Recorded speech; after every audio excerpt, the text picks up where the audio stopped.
સીતારામ બધાને આજે હું નવો બ્લોગ લઈને આવી છું તો તમારે જોવો હોય તો લાઈક કરો સબસ્ક્રાઈબ કરો અને ચેનલને સબસ્ક્રાઈબ કરો ચાલે ને તો પછી અમે જઈએ છીએ ગદબ બાંધવા ઢોર માટે તો હાલો તમને મકાઈ ને બધું જ બતાવ્યા ખુશી મકાઈ એના પૂરા છે સુકેલા આ પછી ઘઉં કાઢી નાખે ત્યાંથી મેં ઓલા મઠવાળો સીન લીધો તો એ છે ને જ છે મઠ તો તમારે અલગ ગદબને જોવી હોય તો હાલો હું ત્યાં જાઉં છું અને હાલી જાઉં જ છું તો તમારે આવવું હોય તો હું તમને વિડીયોમાં બધી બતાવીશ રેડી હું તમને બતાવીશ બધે તો આ પાછી એનો કટકો છે આગળમાં ગદબ ને એવું છે તો હાલો હું તમને આગળ બતાવું તો ટામે પૂગી ગયા છે અમે તો ને તમને આગળ સીન બતાવું જા અમારા ખેતીવાડીમાં ટીટોળી કહેવાય ઉડી ગઈ લાવો ઝૂમ કરીને દેખાડું અમારી ટીટોળી કહેવાય દેખાય તો ભલે બાકી કર્યું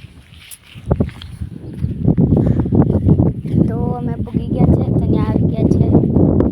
તો હાલ દેખાડું જો આ મોર ચડ્યો છે જરિયો ના મોર નથી હું પણ પોપટ થઈ ગઈ એપ્રિલ ફૂલ બનાયા આ મારા બીટ છે આ જુવાર છે આ ગદબ છે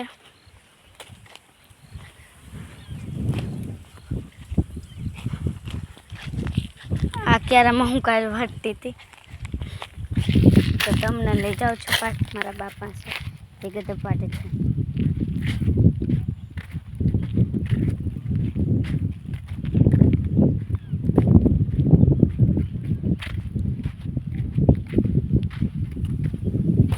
અહીંયા મારા બા ગદબ વાટે છે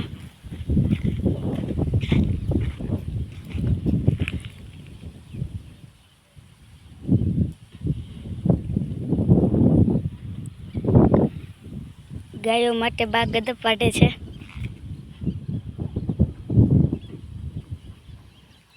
આખું જ ખેતર અમારું છે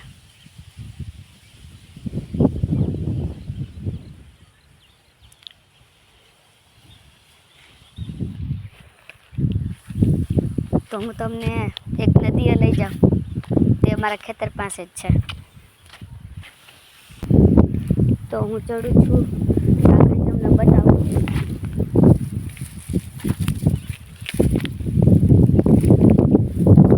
બતાવું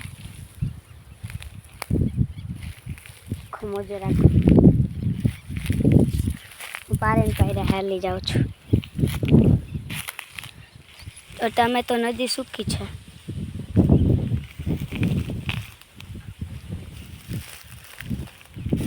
અત્યારે તો નદીમાં કાંઈ નથી પણ છે મોટી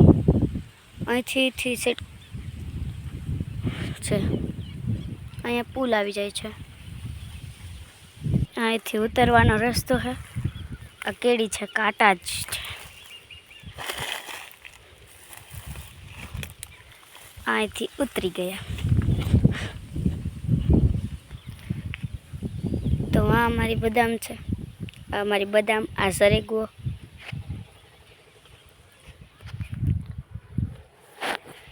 આ વ્લોગ તમને ગમ્યો હોય તો લાઈક કરો સબસ્ક્રાઈબ કરો અને જો વધારે પૂરતો ગમ્યો હોય તો શેર કરો અને કોમેન્ટમાં લખી નાખો